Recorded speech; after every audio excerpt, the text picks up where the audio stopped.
Presiden Joko Widodo mengumumkan kepada publik bahwa Indonesia sudah positif ada 2 warga negaranya yang terjangkit virus corona. Pada kuartal 2 tahun 2020, COVID-19 semakin meluas di Indonesia. Semakin hari, semakin banyak kasus positif yang dikonfirmasi, sehingga berakibat pada terbatasnya kegiatan yang bisa dilakukan oleh masyarakat, salah satunya adalah kegiatan belajar mengajar.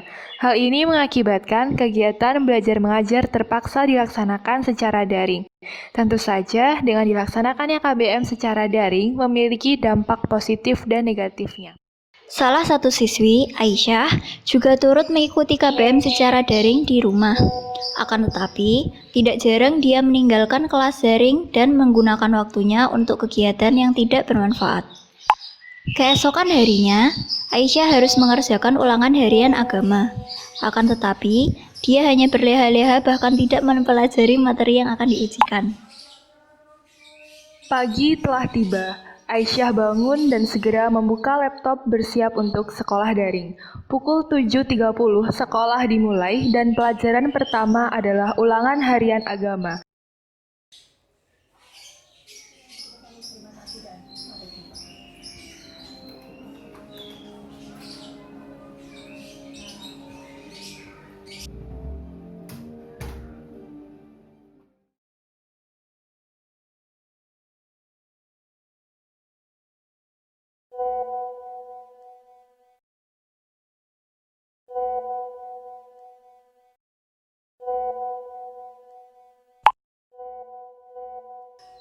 Aisyah segera membuka soal yang diberikan ibu guru.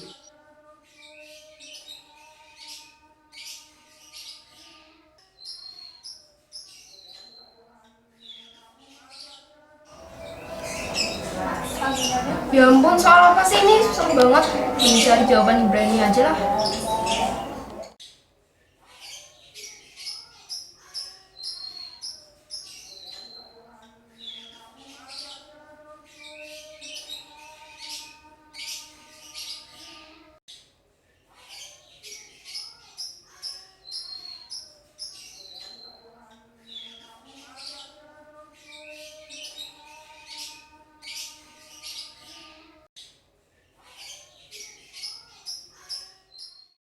Setelah beberapa bulan, mereka menjalani sekolah daring. Banyak dari mereka yang mengeluh entah itu karena bosan, tidak paham materi, bahkan kehilangan motivasi dan semangat belajar. Aisyah pun selama beberapa bulan ini tidak mengalami perubahan. Ia tidak belajar dan hanya mengandalkan mesin pencari informasi. Setelah lama menunggu, pemerintah akhirnya mengizinkan sekolah untuk kembali mengadakan kegiatan belajar mengajar secara tatap muka. Kegiatan tatap muka langsung dijadwalkan dengan penilaian tengah semester. Hari pertama PTS pun tiba. Semua murid sudah menyiapkannya dengan sangat matang, tak terkecuali Naila, Nisa, dan Asti. Akan tetapi, berbeda dengan Aisyah yang terlihat sangat tenang dan santai. Ketika ditanya oleh teman-temannya, ia merasa tidak perlu untuk mempelajari materi sedemikian banyak karena itu tidak akan berguna. Assalamualaikum warahmatullahi wabarakatuh. Waalaikumsalam warahmatullahi wabarakatuh. Baik, selamat pagi anak-anak. Pagi Bu. Alhamdulillah, rabbil alamin. Akhirnya kita bisa juga melaksanakan KBM secara offline atau langsung secara tatap muka. Setelah sekian lama kita harus melaksanakan KBM-nya dengan secara daring atau online ya. Lalu sekarang kita langsung masuk itu di bulan September, yaitu jadwalnya tentu saja adalah untuk penilaian tengah semester atau PTS. Nah, jadi langsung saja kita mulai karena jadwalnya sudah mepet. Oh iya, sebelumnya perkenalkan, nama saya Naila Takadia Trianita Putri. Saya adalah guru agama kalian. Langsung saja saya akan bagikan soalnya.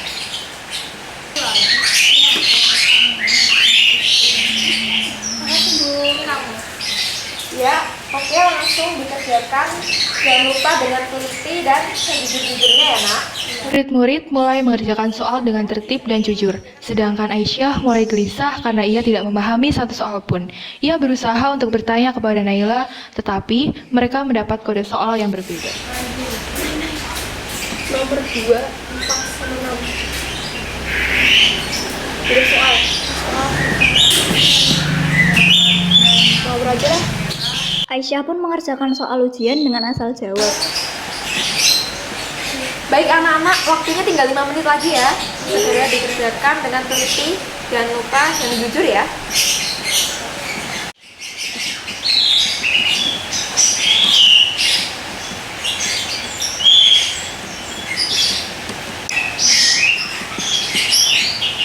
Oke, baik. Waktunya sudah habis ya, Nak. Mohon dikumpulkan sekarang juga. Selesai, tidak selesai. Ya, terima kasih. Udah, Nak.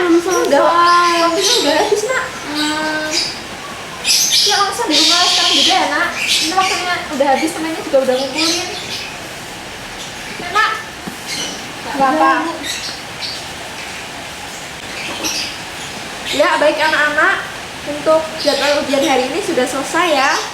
Semoga nilai kalian besok kalau kelas bagus-bagus semua, dan Ibu yakin pasti kalian mengerjakannya secara sejujur-jujurnya. Baik, Ibu tutup sekarang juga. Wassalamualaikum warahmatullahi wabarakatuh.